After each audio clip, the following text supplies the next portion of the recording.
Welcome to Slide Me. This is my review on Eternals. It took me a while to do a review on this movie because the movie is very long and there's a lot of stuff going on in this movie. A lot of stuff I had to digest and I had to write. I even had to write down some notes on my phone to name all the characters in there because it's a bunch of characters all in one movie. And like I said again, the movie is extremely long. So in a lot of mid credit, I'll do a separate video with some end credit and mid credit scenes explaining those as well. But overall, it's a good movie. I'm gonna get straight to the point where I rate it. I would give the movie a 6 out of 10. Um, Based off the fact, like I said, if you're not a Marvel fan, I would suggest you go see this movie.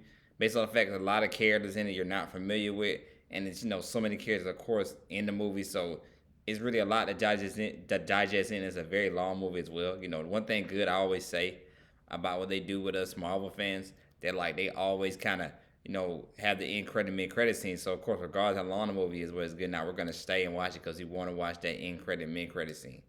But the movie is very long in that regard. Like I said, the action and everything is good. I didn't like the villains that much of it in the movie, but like everything else, like the heroes, I did like the characters in the movie. I did like the story, and the story of it as well, and I did like the actors in the movie as well. But it just like I feel like it could, like I said, a lot of other stuff just it could have been better with it. I didn't feel like it would be that long or maybe too much flashback scenes. I think a little bit of it, but I guess I understand. They are explaining like a superhero team we're not familiar with. We don't know about with Eternals because I'm not familiar with them myself at all. So they're trying to they try to digest and have everything all in this one movie. So because like I said, it's not nothing connected, nothing. We hear them mention the other superhero characters and all that, but none of our Marvel characters that we're familiar with show up in this movie or anything like that. I'll just let you know that straight up. Like, no, not at all. Not even the mid credit, end credit scenes. It's no characters that we're familiar with as fans in this movie at all. But I enjoyed the movie. So I'm gonna get started with the premise of this movie. Pretty much the whole plot point. The Eternals were a team sent and led by the hero Ajax, played by Salma Hayek. The most beautiful Salma Hayek. Man, that girl still look good to this day. Had to throw it out there, Salma Hayek, the beautiful Salma Hayek. But led by, and of course they're all by Aerosmith, summoned to pretty much protect the world, 100,000 universes from this supervillain team called the Deviants. So when they find out, the story of the arc is they end up finding out that that's not true. They were actually sent as well, kind of like that the Deviants were sent just like them as well to like pretty much protect the world, but it's like the Deviants end up turning evil. So the hero, I think his name Aerosmith, something like that. I hope I pronounced his name right. Aerosmith, like he's like the main guy, like responsible to help summon them and everything like that. But he ended up making a mistake by creating the Deviants. So pretty much like his goal and his plan is now is like he wants to kind of destroy the whole world and just rebuild it. Which also comes up with another reference a lot of superhero channels have been talking about, was Thanos actually not really wrong or the good guy for what Thanos was trying to do. Was trying to wipe out, Thanos wiped out half the earth and then just, create more life and everything like that with too many, because he felt like it was too many, people in the world and all that. So maybe he slowed down what Aerosmith was trying to do. I'm not probably saying his name right. Y'all can come back in the comments because I know I'm not probably saying this guy's name right. But to help out, did he really slow down from Aerosmith? What Aerosmith was trying to do? Because he was trying to destroy the whole world and create a whole new world and all, destroy the Earth. Period.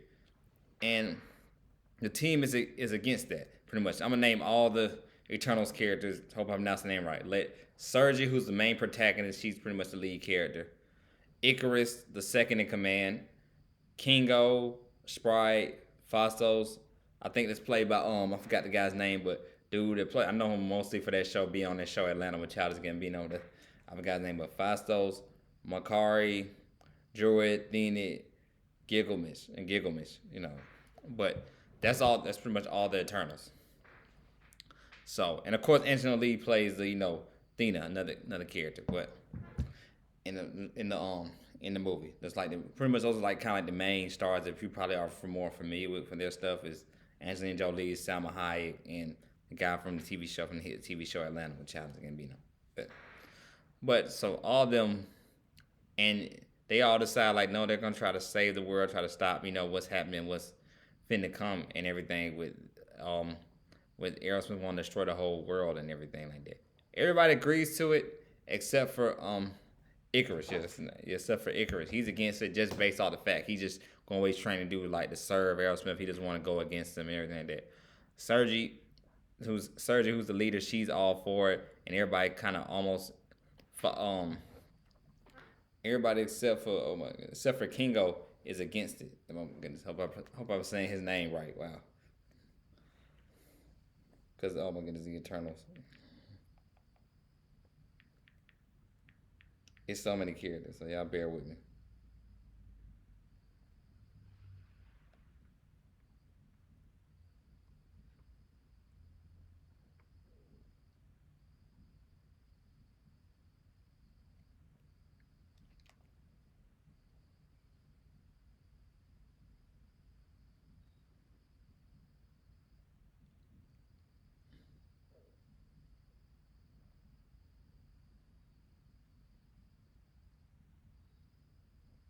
Yes, it is Kingo. He's the only one that doesn't agree to it.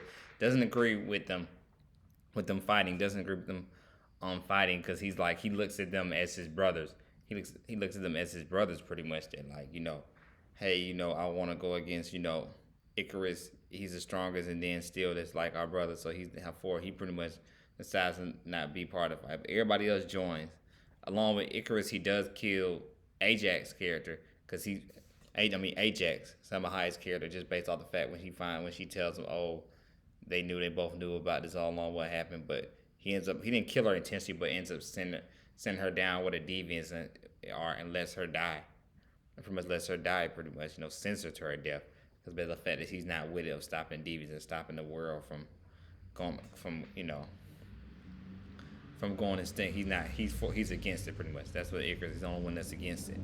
But long story short, in the end, pretty much he does when he sees Sergi, he sees memories of good times with her, and he ends up helping them all out, along with Sprite as well, because Sprite does go against them as well, because she has a love affection for Icarus, and her thing is like Sprite is like Peter Pan. She's like a girl. Her superpower, she can't. That's not her superpower. She can't grow up. That's one thing about her power. She doesn't age. That's what all of them. They don't age, and she stays a little kid forever. So she wants to grow up, become an adult, become a family. She wants to live and die, have a normal life, grow old and die, be normal.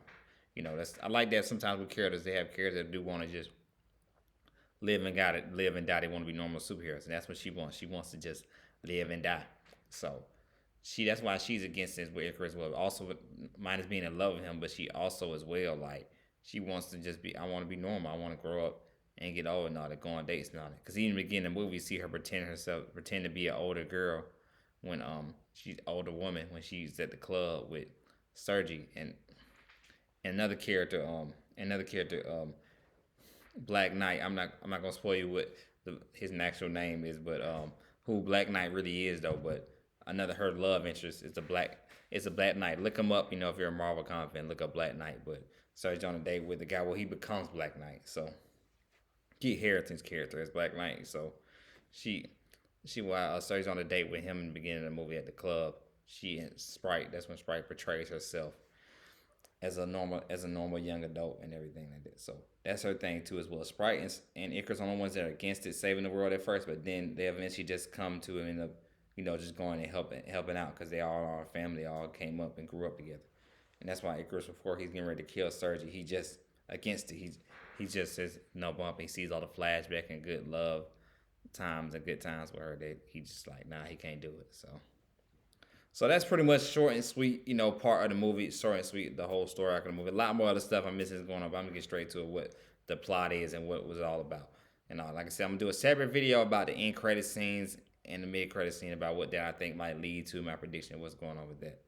Also, this movie actually had our first, actual love scene. Like we have love scenes in Marvel, but this is like the first scene between Sergi and Icarus. We see like I said, did a lot of flashbacks, and the flashback scene is of them like really getting it on, getting it in. And it's like the first Marvel movie where we see like, okay, yeah, they really getting it in. I mean, this is rated PG-13. It is rated PG-13 movie, but yeah, we never really had like that in Marvel actual love scene. We actually had like a real love scene in a Marvel movie.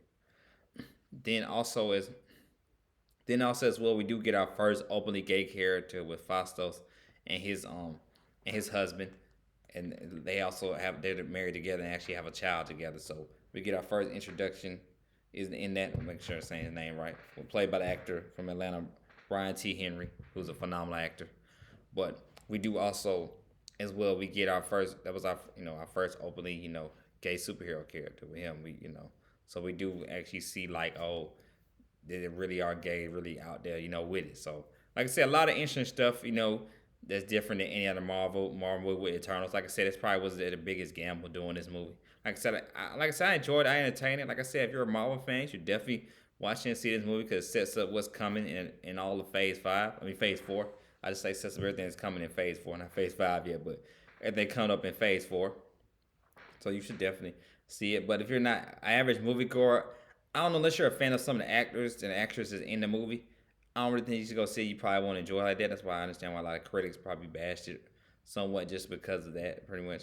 And you're not familiar with the characters, you're not maybe a fan of a lot of actors and actresses in the movie. And all that could, and like I said, the plot point, the storyline actions could have been better. Like the deviant villain characters, I feel like they had the one lead deviant character that was like the main guy, but other than that, they just weren't interesting to me. Those villains weren't interesting to me. It was more about the team, the Eternals. I was more interested in the team, the Eternals, not less than the actual Lexan, the actual villains and all. It was more the team itself, Eternals, and their action between those characters. Like I like the character Druid. I thought he was a very good character. A character that can control people's minds. I thought he was very interesting. Then I also liked in Makari, her character, the Speed, even though she's deaf. We had our first, of course, deaf superhero character as well. She was deaf, had to put it out there. I like her character knowing to go fast and have speed. So it's like I said, it's the characters for the most part. Me, that's what I like them. That's what me carried it. Me, well, what carried for me for the most part is when that kept my entertainment. Pretty much the characters in it. That's why I loved and enjoyed about it. So you know, let me know. Like I said, and like I said, this is Sly Media. Like I said, stay tuned. Later on today, I will be doing a review on the end credit, mid credit scenes in the movie. But if you let me know in the comment section, did you enjoy it? Did you not enjoy it? Like I said, I enjoyed it. Like I said, I gave this movie a 6 out of 10. If you're a Marvel fan, most definitely go see it.